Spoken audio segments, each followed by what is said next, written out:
दिसंबर 2012 की अंधेरी और ठंडी रात में एक 23 वर्षीय महिला के साथ दक्षिण दिल्ली में चलती बस में क्रूरतापूर्वक मारपीट की गई और उसके साथ बलात्कार किया गया। 23 वर्षीय महिला फिजियोथेरेपी इंटर्न ज्योति सिंह को 16 दिसंबर 2012 को दक्षिण दिल्ली के एक इलाके मुनीरका में पीटा गया, सामूहिक बलात्कार किया गया और प्रताड़ित किया गया।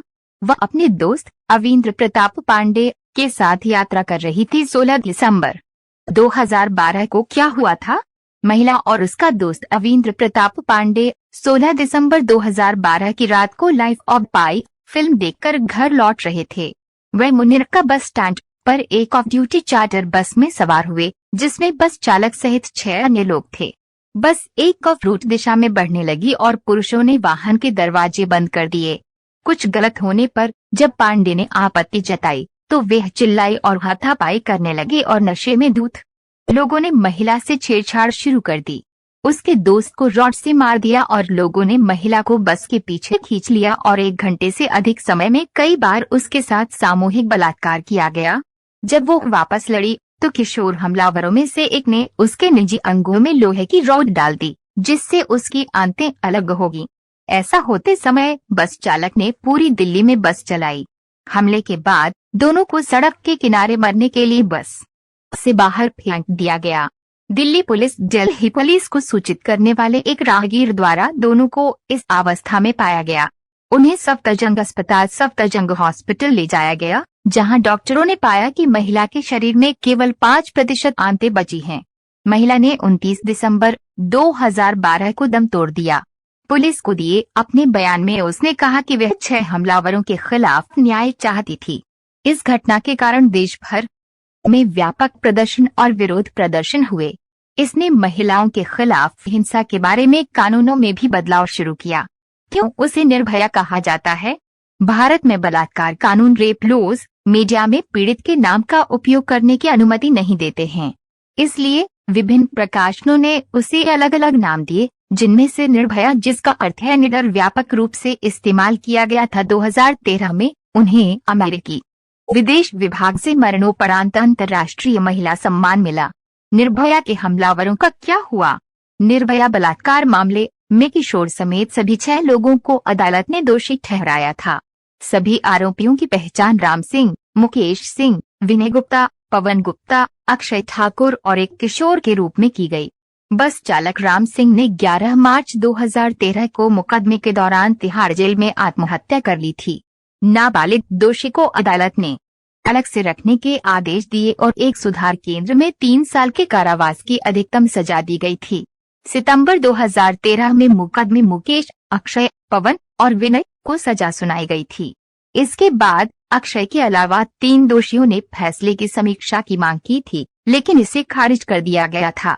अक्षय द्वारा दायर पुनर्विचार याचिका पर आदेश 18 दिसंबर 2019 को सुप्रीम कोर्ट ने खारिज कर दिया था।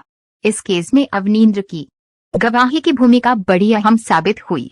निर्भया के 4 गुनहगारों अक्षय ठाकुर, मुकेश सिंह, विनय शर्मा और पवन गुप्ता को 20 मार्च 2020 की सुबह 5:30 बजे फांसी पर लटका दिया गया था। निर्भया केस के दोषियों का क्या हुआ? निर्भया के गुनहगारों को फांसी देने और उसे इंसाफ मिलने में 7 साल का समय लगा। दोषियों को 20 मार्च 2020 को फांसी पर लटकाया गया। हालांकि दोषियों को फांसी के तख्ते पर पहुंचाने तक का सफर निर्भया की मां के लिए आसान नहीं था। उन्हें जटिल कानूनी लड़ाई लड़नी पड़ी, तब जाकर 7 साल बाद आखिरकार उसे न्याय मिल पाया। निर्भया कांड में कौन दोषी थे? इस घटना के दोषियों को बीते मार्च में फांसी दी गई थी। निर्भया के गुनहगारों में अक्षय ठाकुर, मुकेश सिंह, विनय शर्मा और पवन गुप्ता सहित 6 लोग शामिल थे। इसमें राम सिंह नामक एक आरोपी ने जेल में ही फांसी लगाकर आत्महत्या कर ली थी और एक नाबालिग को सुधार गृह से रिहा कर दिया गया है। इसमें एक आरोपी बस्ती जिले का रहने वाला था। निर्भया के जाने के बाद देश भर में महिलाओं ने जबरदस्त प्रदर्शन किया और हर ओर दोषियों को उनके किए की सजा दिलाने की मांग होने लगी। लगातार विरोध प्रदर्शन और बढ़ते दबाव के बीच मनमोहन सिंह सरकार ने सुप्रीम कोर्ट के पूर्व मुख्य न्यायाधीश जस्टिस वर्मा की अगुवाई में 3 सदस्यीय समिति का गठन किया। देश भर से आए सुझावों के आधार पर सिर्फ 29 दिनों में तैयार की गई 630 पन्नों की ये रिपोर्ट बाद में 2013 में पारित किए गए क्रिमिनल अमेंडमेंट एक्ट का आधार भी बना। इस नए कानून के तहत रेप की सजा को 7 साल से बढ़ाकर उम्र कैद तक कर दिया गया। दूसरी ओर दिल्ली पुलिस ने हादसे के एक हफ्ते के अंदर राम सिंह, मुकेश सिंह, अक्षय ठाकुर, विनय शर्मा, पवन गुप्ता और एक नाबालिग समेत कुल 6 आरोपियों को पकड़ लिया। बाद में बस की भी पहचान कर लीजिए। डास्टर निर्भया की उसकी माँ की जुबानी आखिर क्या हालत थी उसकी माँ ने सुनाई पूरी कहानी। देखे उस दिन संडे का दिन था और ये लगभग 3:30 बजे का टाइम होगा। 3:05 या 4 बजे के बीच में वो निकले और बोले कि मम्मी मैं 2-3 घंटे में आती हूँ। उनके उस टाइम पे उनके पापा की दोपहर से ड्यूटी चलती थी 10 बजे तक। तो हम अपना जो भी हमारा काम होता था, खाना पानी जो भी, इनकोटेशन भेजना, ले आना, अपना हम कार्य, और धीरे धीरे अब 8:08 बज गया। तो उस टाइम पे एक फोन उनके पास होता था, एक फोन उनके पापा के पास होता था। तो फिर भी बेटे से हमने फोन करवाया कि बेटा देखो कि दीदी आई ने बोला कि अच्छा मम्मी करते हैं। तो 1-2 बार फोन किए, लगा नहीं। एक बार फोन लगा भी तो जैसे लगा कि 1 ही 2 घंटे बजी, जैसे फोन नहीं आ गिर गया या कोई छीन लिया हो। उसके बाद फिर दोबारा नहीं लगा। हम कई बार अपने जो हमारा स्टैंड है वहां पर जाकर भी बच्चे जाते थे। कभी कूद में गई, खड़ी रही, शायद लेट हो गया होगा, लेकिन करते करते समय 10 बजे बज गया। ये जब फिर ड्यूटी से आए तो हम लोग रोड पे ही बाहर खड़े थे। तीनों आदमी वो लोग की बाहरी, इस टाइम क्यों खड़े हो तुम लोग ठंड में? तो हमने कहा कि नहीं आई। ये भी फोन करने लगे लेकिन फोन स्विच ऑफ जाने लगा, नहीं मिला। अभी हम लोग बाहर ही खड़े थे, उस टाइम 11 आसपास होगा, टाइम तो नहीं देख ले।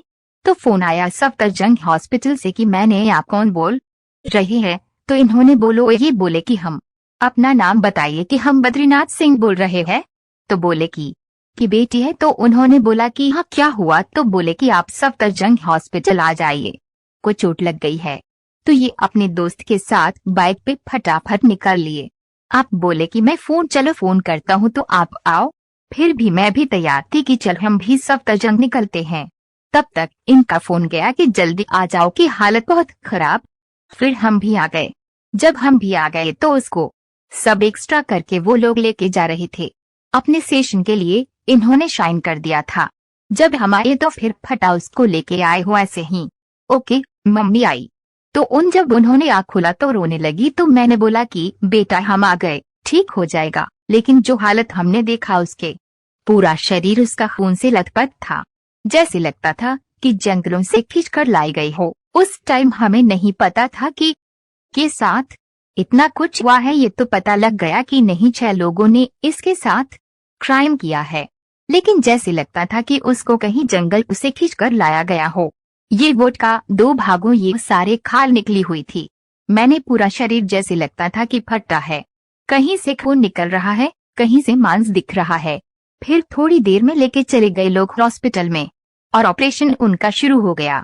टाइम का तो मुझे नहीं पता क्या टाइम हो रहा था। हमें तो एक शॉक सा लग गया था, समझ नहीं आ रहा था क्या करें। इसी बीच जो डॉक्टर वहां थे, ऑपरेशन में कई डॉक्टर थे, जो उसमें से सीनियर डॉक्टर आके कहे कि उन्होंने बोला कि सॉरी, मुझे 20 साल हो गया इस फिर से में काम करते हुए, मेरे पास बहुत सारे केस आए, कई लोगों का हमने जान बचाया, लेकिन मेरे पास ऐसा कभी नहीं केस आया। मुझे समझ नहीं आ रहा है कि मैं क्या जोड़ूं। जो हमारे अंदर 2022 फुट की आदत होती है, 1 फुट भी सबूत अंदर नहीं है, से कभी भी कुछ हो सकता है।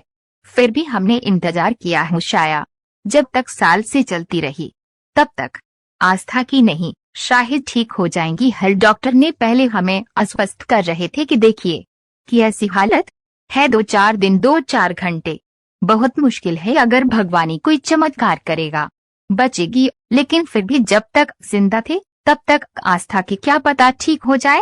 जब उसको होश आया, उसने पानी मांगा। डॉक्टरों ने मना कर दिया है कि नहीं दे सकते पानी की, कोई सिस्टम ऐसा नहीं है कि जो हम इनको 1 चम्मच पानी दे सके। उन्होंने खाना भी, मुझे भूख लगी है। एक बार तो उन्होंने ऐसा ही सारा किया, किसी चुपके से मुझे थोड़ा सा खिला दो, लेकिन मैंने ये खिलाती। मुझे हर वक्त ये तकलीफ रहती है, आज भी ये तकलीफ हमें जीने नहीं देती कि बच्ची जिंदा तो थी जो भी 12 दिन 10 दिन, लेकिन इस दुनिया से एक बूंद पानी के लिए तरस गई। उससे भी बड़ा दुख हमें अब हो रहा है। जिस तरह से 2012 में लोग हमें नहीं जानते थे, उसको नहीं जानते थे, एक साथ सब लोगों ने आवाज उठाई। 2 देश दुनिया में प्रदर्शन लगा, सारी चीजें बदल जाएंगी। हमें भी लगा कि नहीं है, अब ऐसा कुछ नहीं होगा। मुझे नहीं उस टाइम पता चल रहा था कि बाहर क्या हो रहा है। हम तो यही सोच रहे थे कि नहीं किसी तरह बेटी ठीक हो जाए।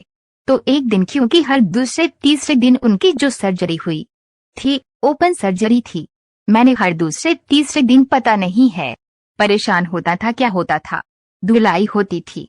मेरी बेटी जिंदगी की जंग हार गई और दुनिया को दोस्तों, छोड़कर निर्भया चली गई। रेप केस में नाबालिग, अभी भी उसको फांसी नहीं हुई है। क्या उसको फांसी मिलनी चाहिए? अपनी अपनी राय दें।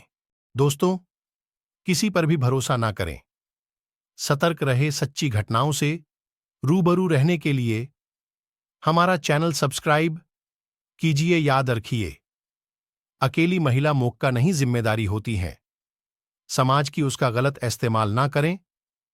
जय हिंद, जय भारत।